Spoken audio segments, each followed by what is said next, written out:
말씀 시편 51편 6절에서 9절까지 있는 말씀 보겠습니다. 시편 51편 6절에서 9절까지.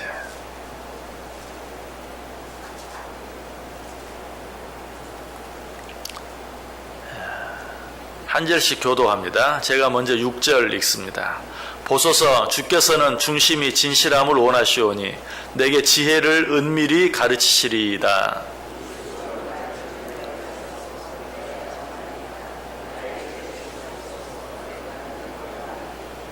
내게 즐겁고 기쁜 소리를 들려주시사 주께서 꺾으신 뼈들도 즐거워하게 하소서.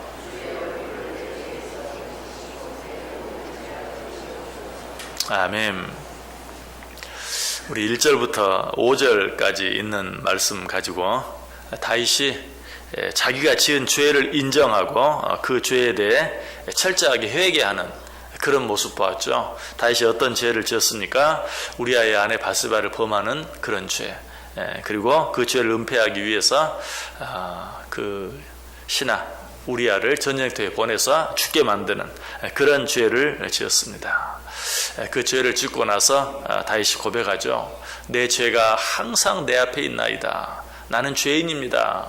라고 고백하는, 아니 나는 태어날 때부터 어머니의 모태에서부터 죄인이었습니다. 죄 중에 내가 이 세상에 태어났습니다. 라고 고백하는, 자기의 죄를 회개하는 그런 모습 보았어요.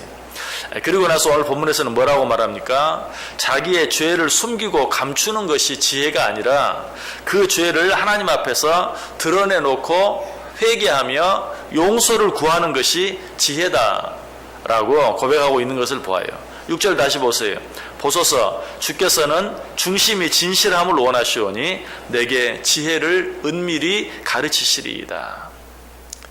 죄를 내어놓고 회개하는 것이 지혜인 줄 압니다. 그러니 이제 내가 내 죄를 다 내어놓고 회개했으니 내게 지혜를 가르쳐 주옵소서라고 고백하고 있는 것을 보게 돼요. 왜 우리의 죄를 내어놓고 회개하는 것이 지혜입니까?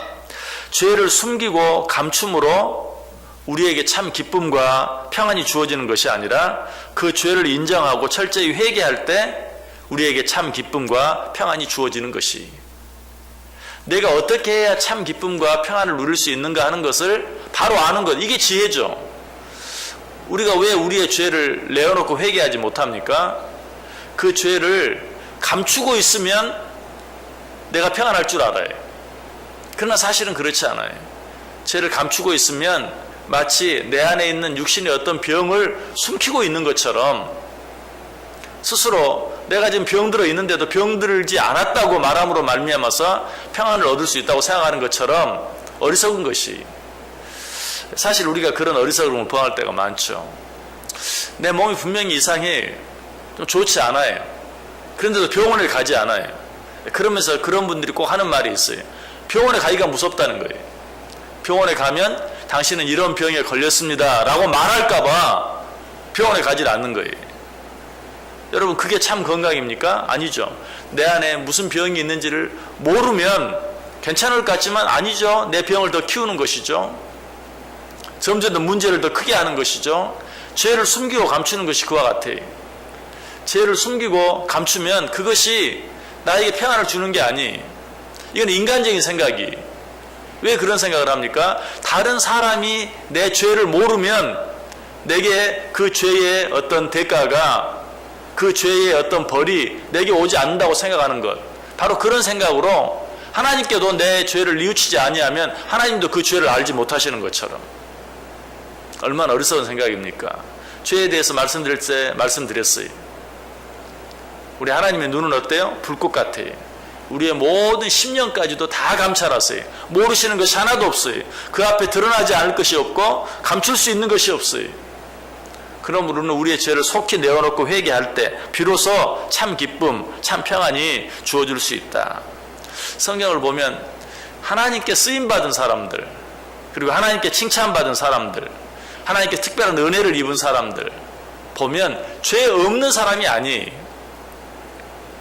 성경은 뭐라고 말해요? 이 세상에 죄 없는 사람은 하나도 없다고 그랬어요. 누가 하나님께 은혜를 받았는가? 누가 하나님께 쓰임을 받았는가? 누가 하나님께 칭찬을 받았는가? 죄 없는 사람이 아니라 자기의 죄를 솔직하게 인정하고 회개한 사람들이었어요. 먼저 베드로가 그렇습니다. 밤새도록 평생 고기를 잡았던 베드로가 밤새도록 그물을 던졌지만 아무것도 잡지 못했어요.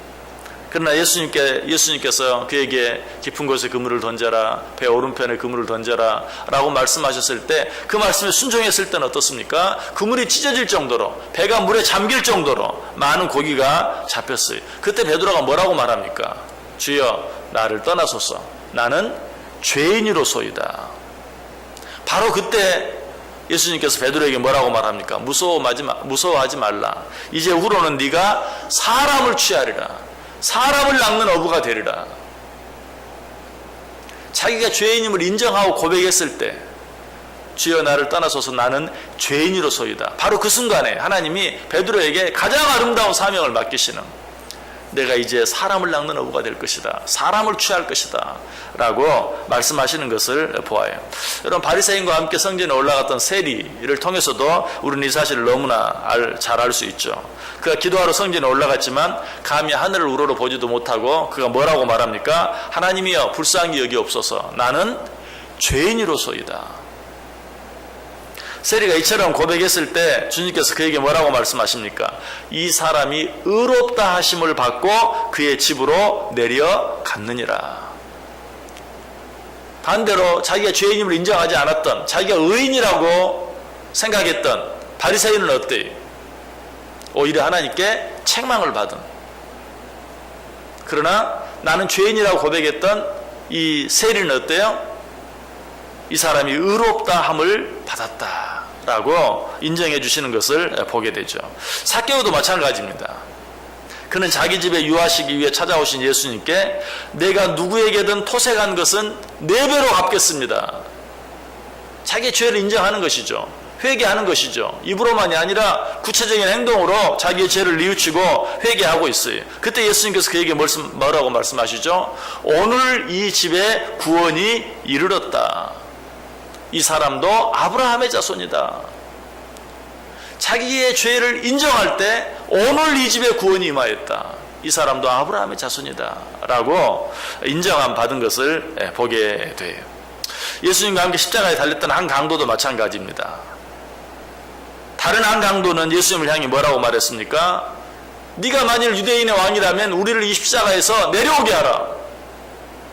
네가 정말 하나님의 아들이라면 우리를 이 십자가에서 구원해보라 라고 예수님을 조롱했죠. 그러나 그 다른 편에 있던 강도는 뭐라고 말합니까? 우리는 우리가 행한 일에 대해서 상당한 보응을 받는 것이니 우리가 십자가에 달린 것은 당연하다. 결국 뭐예요? 나는 십자가에 달릴 만한 죄를 지은 자이다. 자기 죄를 인정하죠. 그때 예수님께서 그에게 뭐라고 말합니까? 오늘 네가 나와 함께 낙원에 있으리라. 하나같이 어때요? 자기의 죄를 감추고 숨길 때 그들에게 기쁨이 주어지고 평안이 주어진 것이 아니라 자기의 죄를 온전히 내어놓고 인정하고 회개할 때 그들에게 놀라운 구원의 은혜와 기쁨이 평안이 주어진 것을 보게 돼요. 이처럼 하나님께 은혜를 받고 쓰임을 받은 사람들은 한결같이 자기 죄를 감추는 자들이 아니라 자기 죄를 숨김으로 들키지 않은 자들이 아니라 자기 죄를 내어놓고 회개한 사람들이었다.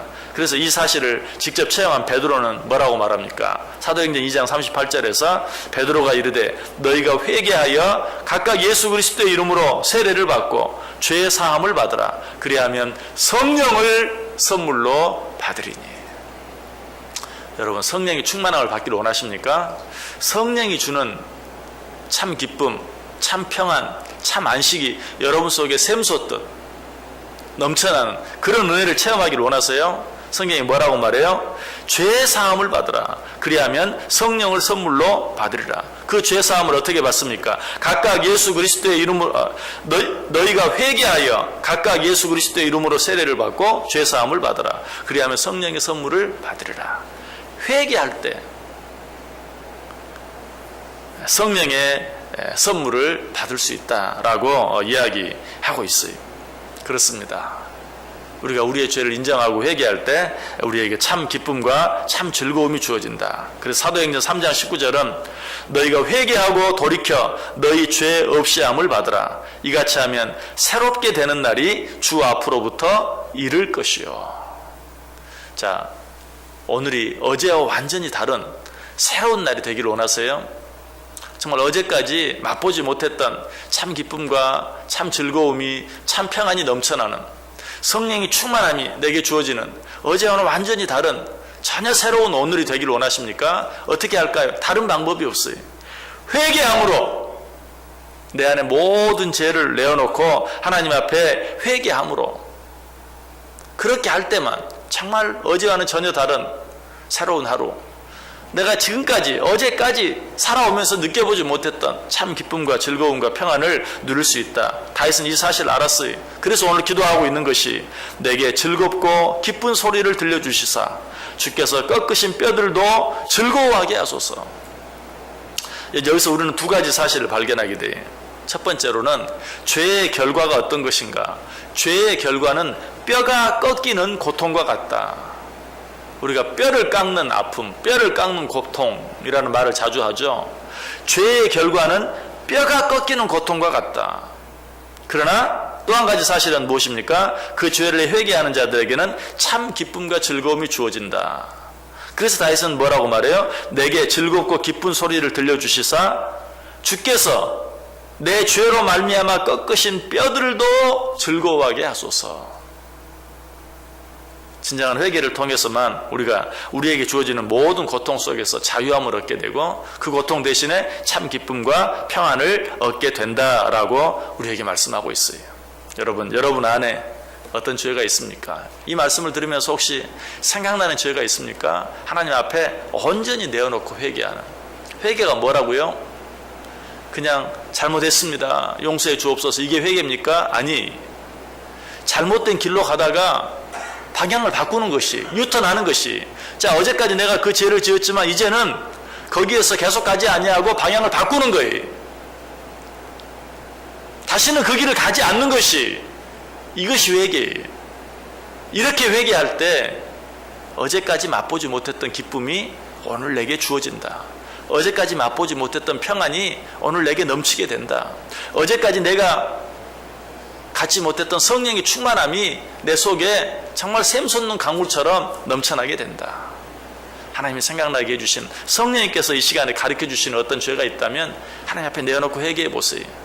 어제와는 전혀 다른 새날이 되는, 어제와는 전혀 다른 새 삶이 되는, 그로 인해서 정말 죄 가운데서 용서함 받고 구원함 받고 외쳤던 그 성경 속에 많은 인물들이 고백했던, 또 그들이 체험했던 그 참 기쁨과 평안함을 누리게 된다. 오늘 저와 여러분 속에도 우리의 모든 죄를 내어놓고 회개함으로 이 놀라운 은혜와 축복이 넘쳐날 수 있게 되기를 주님의 이름으로 간절히 축복합니다.